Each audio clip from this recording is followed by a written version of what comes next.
All right, hey, welcome to another edition of JTJU, where we all try to be just a little better at the game of Clash of Clans. Got another episode of How the... That's right. Basically, we're trying to look at a given attack, the 3 stars at max, in this case Town Hall 11, and then ascertain how the heck they handled that, how they made it happen. Either from a base being weak in certain ways, or deployment mix, or other aspects of the sequencing or the unit mix themselves. What enabled it to happen? Because usually most of these types of videos that I'll do in this format are focused on Town Hall 10 and 11, but basically attacks you rarely see happen, or it's not common. That's the goal. So with that said, let's take a look. In this case, the attack is coming to us from JTJ. Our man Ops 2013 has pulled off a 3-star in a max Town Hall 11 using Queen Dive coupled with a little bit of hog action. Let's take a look. Okay, so here's the base. Like I said, max Town Hall 11. I mean, granted, the Eagle Tower here is not actually maxed out. It looks like a level 1, which may be relevant. But what's going to happen is I guess I'll...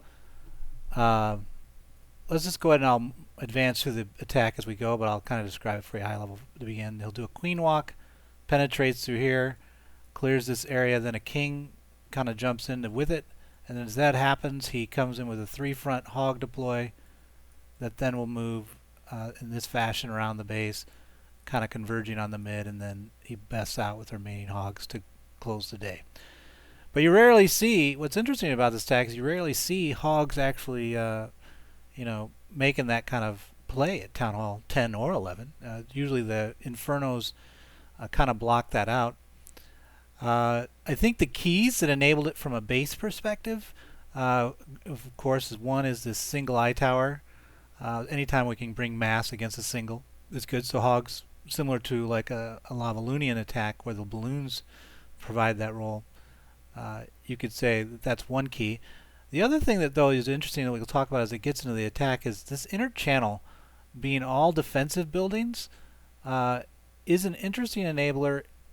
Probably more of a maybe than a for sure, in that when the hogs hit, they help clear this so that the king, whose primary job is going to be end up taking out this multi, and the hogs own the single, the king will actually refocus to the multi itself. So that's kind of another key that happened. I don't know if that was intentional, but knowing the pathing, I guess that would be a pathing consideration. That the more higher level strategy of the attack is, king or royals on the multi, hogs on the single. They come in together, work the timing together. But how do you enable that to happen, right? And so this layer of all defense kind of simplifies the pathing question. The other thing you'll notice is that, and I think there was one scout on this base before we went in, more for a CC than anything, but the giant bombs in this base are really poorly positioned. I think one is here.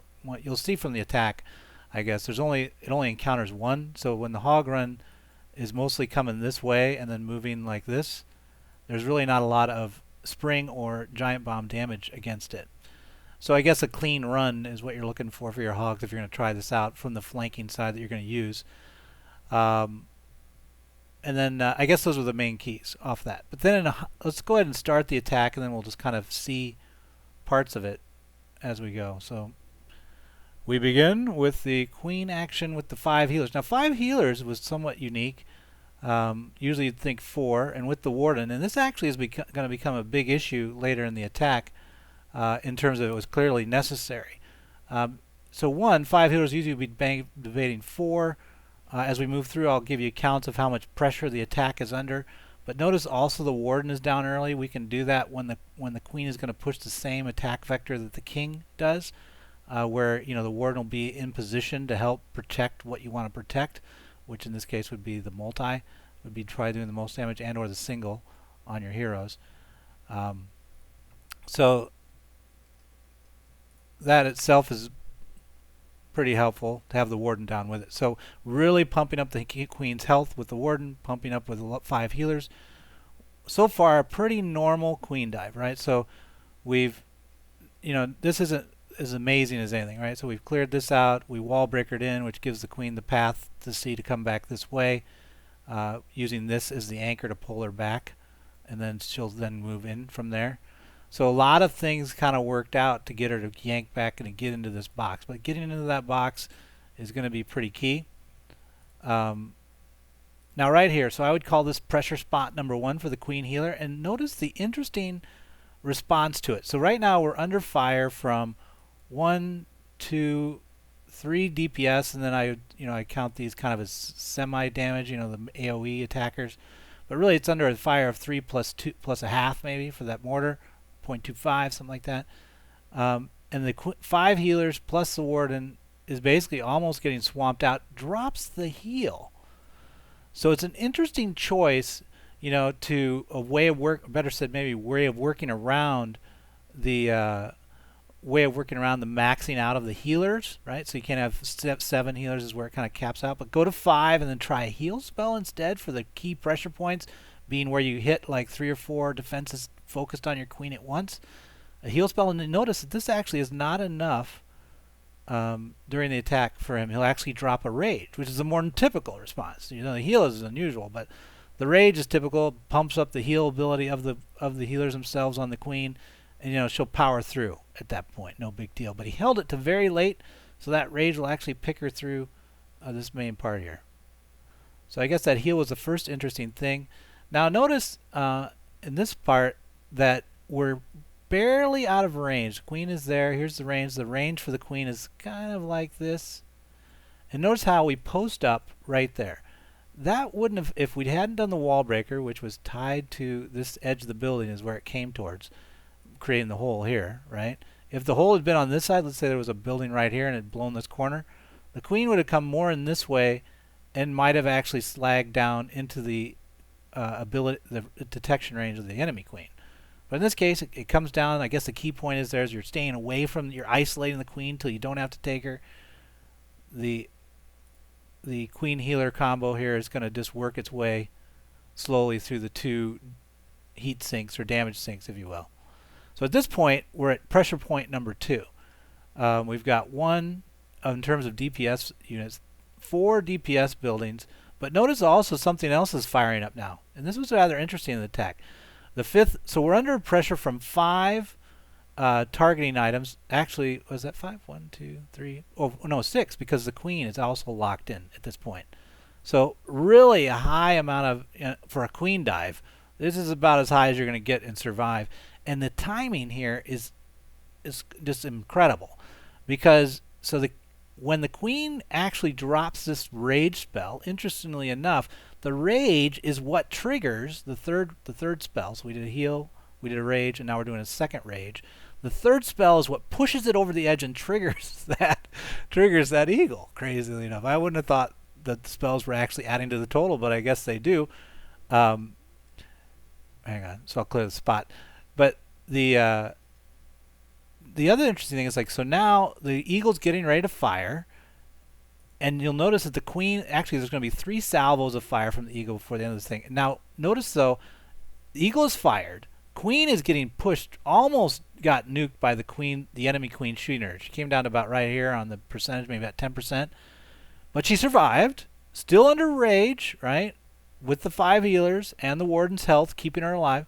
So it was enough to get basically in a mono fight, enemy queen's down. But the first salvo from the eagle is coming, and she's down at 10%. Now watch this. Right there, so we're at 10%. We're still taking damage, but really the pressure now is down. We're down to 1, 2, 3 from 6, so we're beginning to recover. And then here come the eagle shots. Bang, bang, bang. Look at that. 10%, maybe 5 left from the 3 eagle shots on the queen. And while the cc is still not engaged, it's just barely getting there now. We've dropped the jump. He's getting ready to drop the king. Now here's a next interesting factoid. And I'll have notes on all this stuff that you can read if you want in the comments. But so right now we're getting ready to drop the king. The jump is down for him. And here comes the cc. We're going to use 1 poison to help that along. But watch what the eagle targets in the second salvo. This is either luck or chance. Now you might say, eagle's not fired yet. King is on the floor. Should target the king, right? It won't. I think it actually targets earlier Like if I scroll this back to maybe we were at 49 seconds, maybe I'll take it to 47. Notice how it's still coming up. I think when the graphic of deployment for the eagle completes, it actually has made its decision. See how the king's not out yet? But in actuality, it's decided right now. The queen is at like, what, 10% of her health? So the warden is the strongest unit on the field. So guess what happens? The warden is what takes the targeting. Bang, see the target lines? Takes the targeting from the eagle. Even though the king's on the floor before the targeting rectal came out. So key note here, eagle's targeting decision is actually before the graphic shows of the marking. It's right when I think the eagle's turret comes up and is fully extended, which you can tell by this line on the cannon. I think I'm going to keep playing with that, watching it to see, but that would be my theory. So at this point, you basically have avoided the queen, who would have been wiped by another shot of the eagle. She would have stayed down, but instead it rotated to the king, not to the king, but to the warden. So it stayed off of her, and the king gets in scot-free as well and can run around for one salvo. Gets to run around. So very, so I don't know if it'd be easy to replicate that sequencing, right? Queen and healers are on the floor with the warden. Queen takes first salvo, which would then by default hit the warden, and as soon as the turret's up, king's deployed, so king gets a free run in and maximizes the amount of space he gets through before the third salvo, because it'll actually matter. Watch this part. It gets even funner. So now at this point, we're basically dealing with CC. You got a poison down, no big deal. Nobody's really under pressure. I mean, you got 5 healers plus the rage is just now ticking off. King's moving in, so this is really not a big deal. The warden's going to take, here's the second salvo against the warden, right? Going up, boom, boom, boom. Okay, so that's down here. They come plunging into her. But here come the hogs. 3-spot deployment, right? Notice the nice timing, though, because let's mark something up here. The warden's range is right about here. A bad line, but it's right about in there. The king only has to get this down with the hogs, and guess what he's going to do? Reverse and be inside the warden's targeting area. Now watch this part. This is the best. It's like it all worked out for this one. So here we go. So the king and let me clear that. The king and the hogs are getting ready to go. Here we go. So they clear that archer tower. Now at this point, notice what's up. There's no reticle down yet in terms of who the eagle's targeting, but I suspect the king is targeted. The turn is fully up. King is targeted. Here's why I think that happens. Watch what happens. King jumps inside the eagle's turret level, and guess who gets targeted? Shatang! Hogs. So another interesting thing about the eagle is that it seems that if you have a unit's targeted and it moves inside the range before firing, the subsequent salvo shots will actually target whatever's closest, because in order, you still had the warden up. The warden's stronger than a hog, right? I think. I didn't check that actually, but I'm going to guess it is. But I think it's going to the closest one, because like a hog's like 470 or something. Nah, I'm not going to check. But I'll put it up in the comments so you guys can comment and tell me if I'm right or wrong. But I think a fully healed or 80% healed, well, yeah, there you go, because this I know is like 1600, right? And that's probably 80%, so it's down to like 1300, which is way more than a hog. So the queen should have been targeted in this third salvo of the eagle, and it's a big deal because the queen is under fire from the inferno, so she won't be healed. That would take her down. She'd probably be done with the other DPS fire hitting her. But no, the king basically confused the eagle for the third distract, and by the time the fourth one's going to come down, it won't ever happen because the king will take out the eagle before it comes out. So it's pretty cool in terms of the interesting synergies that are happening between the hogs and the king's timing into the thing. Just a lot of amazing things going on. So let's keep going. Now let's pause here for a second, because I'm going to talk about something I've talked about before or mentioned, and that's this concept of a table. Now usually I refer to a table in that it's the area of the base that you clean off to allow the run, basically you go across the table, right? And so what's interesting about this attack, or the way it was set up, notice where the 2 towers are, right? And remember, for this attack to work, you need the multi to be dealt with by something that doesn't care, not in mass, so it'd be like royals or something else. And you need the mass groups, the hogs, to take out the single. Well, the table that's actually what the run where the units run across is right between them. Versus usually it would be running like usually I would say a table's like this. I would say it's kind of coming in and it's a nice line and shoo, we come right in and we go blasting through mid, right? But in this case it's a little higher of a table and it's letting us focus our hogs, the 3 runs, basically right here, while our king comes back. Now that was kind of lucky. Let's take a watch of that.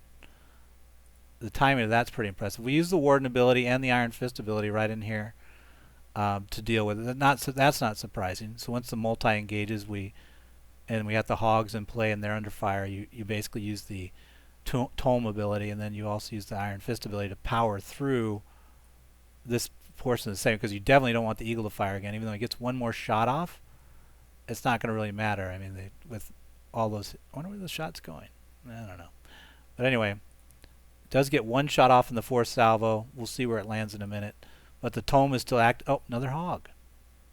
Isn't that strange? So it once again targeted the hogs in the 4th salvo. King was definitely in on him, but the queen wasn't. So again, I'm curious on why the queen wasn't targeted in that 4th salvo. It's not like she was in range and then jumped out of range. She's always been right here. So she must have been a lot weaker. Or the king bounced out during the targeting of the tower again. Let's take a look real quick just for fun. You guys are like, oh my god, please don't. What we're looking for is where... Okay, there's that one. Oh, you know what? Okay, yeah. It was part of the salvo itself. That was what I saw was the 3rd shot in the 3rd salvo. My bad. Okay, so let's keep going. We're moving around. The king gets a little bit of focus from the single itself, but never really gets locked on, and is able then to rotate back. Here he comes back, and he does his job, taking out the multi, and the hogs come sweeping around and do their job. Actually, it was already done by somebody else. I think the warden actually did it with some hogs that died off as they fought in there because the multi was targeting them. But at this point, the attack's over, right? What do we got left? An archer tower and a wizard tower against, what is that, approximately 15 hogs, a king and the warden, and some minions? Forget about it. So it's just a very interesting attack in terms of that small portion of time that allowed certain things to happen. Let me see if I have anything else I thought was interesting of note. Queen pressure, Expo's down, cc fights out of range. Yeah, so I think those are good points to take a look at. I hope it helped, and we'll actually have another one from this war because they have they had a Town Hall 9 hitting up into a Town Hall 10 for a 3-star. After 3 attempts, we kind of refined it, so that's another one to watch. See you guys. Don't touch that, Larry. Touch it, Larry. You know you want to. Larry, don't touch Larry, that. do it. Do it, Larry. Larry! Yes! Welcome to the first day of the rest of your life, Larry. What'd I Good just say, job, Larry? Larry. Good job.